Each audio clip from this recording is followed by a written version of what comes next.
Hi there, it is Rebecca Ryan-King and I'm a speech pathologist, and I want to share with you my 5 favourite tips for helping children say the SH sound when it's the lips that is the barrier to their clarity. And what I mean by this is sometimes when I see children and they have a distorted or an unclear or a slushy SH sound, sometimes there is a tongue component, sometimes there is a lip rounding component, and sometimes there's both. So I just want to address the lip rounding and that lip part today, and I will make another video when it's the tongue involved or when it's like a lateral SH. But these are my 5 favorite ways to help encourage those nice round lips and to get that nice round lip shape to facilitate that nice sh sound. So the first thing, often when I say to my child, can you make your lips nice and round, they might do this. Or if I say push out your lips, it might look like that. And that's not the shape that is going to encourage a good SH sound. This is what it's going to sound like. So it doesn't sound clear. So what I want you to do is I want you to start with the vowel oo. So get them to say oo, and I want you to look at their lips, and hopefully, because oo is a vowel where we need our lips to be round, this is a way that you can get the lips in the right shape to start off with as a starting place for success, and then you're going to move into creating that nice SH sh sound. Now, you might want to use a mirror for this. It can be very helpful to look in the mirror with the child and say ooh, and then look at your lips. And I like the idea of like comparing and contrasting your lips with the child's and seeing if they're the same. And then once they have that shape, you're going to ask them to freeze and then see if they can push out that long sound. So it might look like this. Say ooh, ooh, shh, okay? Ooh, shh.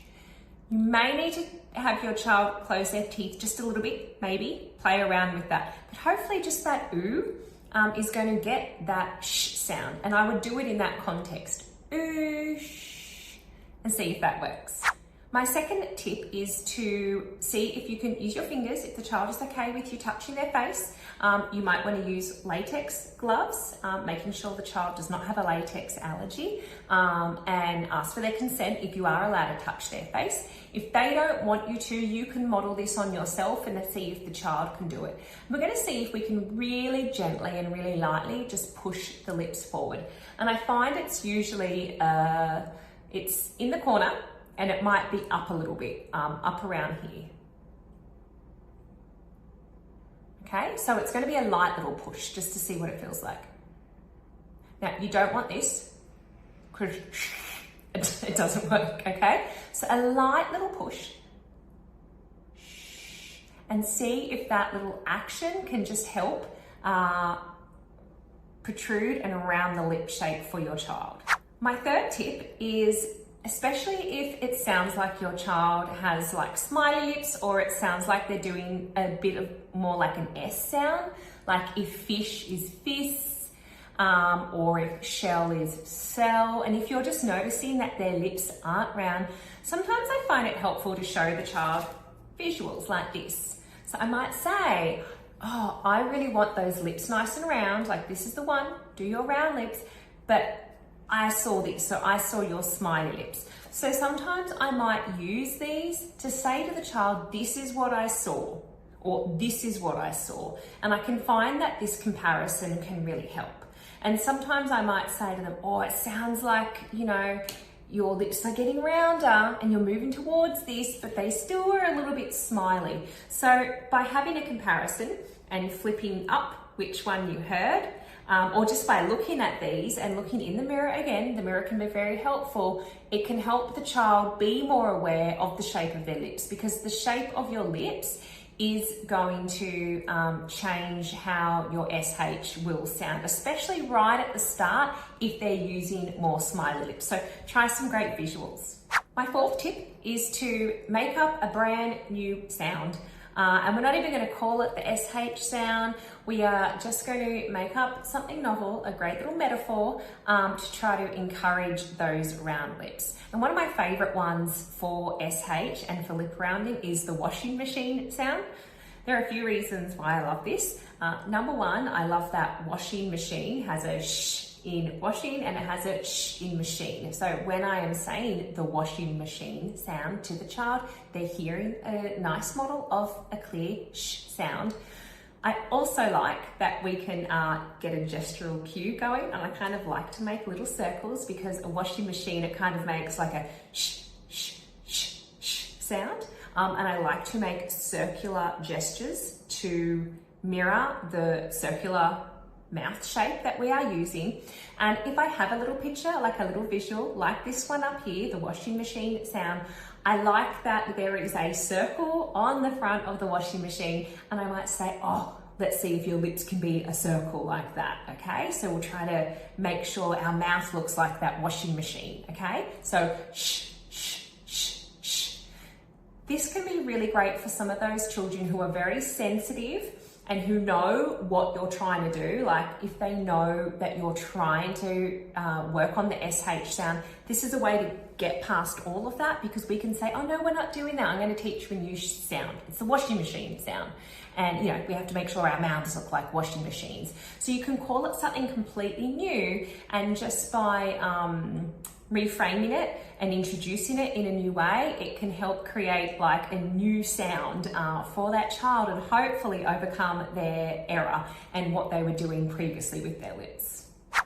My fifth tip is really interesting, and this can work very, very well, again, especially when there are those children who are very sensitive to doing hard things, or reluctant to do hard things or to try hard things, or they're sensitive to feedback. And they don't want to work on the SH sound because I know that it's hard. And what it is we are going to have the child repeat 2-word phrases. And the first word is going to end in an S, and the second word is going to start with a Y. So it's going to be a phrase like miss you, or race you, or kiss you. There's a lot of other word combinations. I can give you some of those word lists. The reason why this is helpful is when you speed up these words and you say them very, very fast, one after the other, it can start to approximate a nice little SH sound without the child realizing it. And I like this because if the child is great at saying the word miss and they're great at saying the word you, then they hopefully will be more likely to try it, because that's an easy word, that's an easy word. And then when we speed them up, we're going to like accidentally trick them into saying SH in the middle of words without them knowing. This is what it sounds like. Miss you, miss you, miss you, miss you, miss you, okay? It kind of approximates, like the faster you go, miss you, you can approximate a really nice good sh sound in the middle, and then you can go, oh, did you hear that? Did you hear what you say? Or you can go, it kind of sounds like you said shoe, miss you. And sometimes just by proving or showing to a child that they can say the sound, it can do so much for their confidence, and that can be a nice little starting place in therapy. So I hope that these 5 favorite tips for lip rounding with the SH sound have given you some direction on where to go.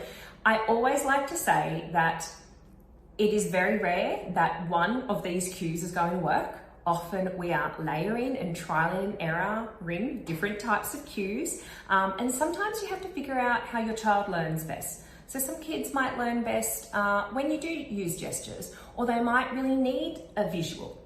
They might need a visual like this, or they might need a mirror. So if you do need to problem solve your child's SH sound, just know that we have our SH sound handbook, and it has chapters on different types of cues. So chapters on phonetic cues, all the ones that we could find.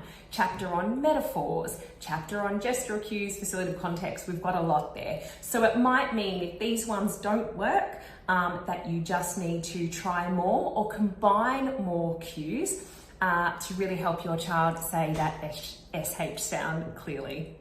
I hope you enjoyed this video and this tip. Please like this so we can keep making more series for you, and comment below and let me know what sound you would like us to record next in our 5 favorite cues series.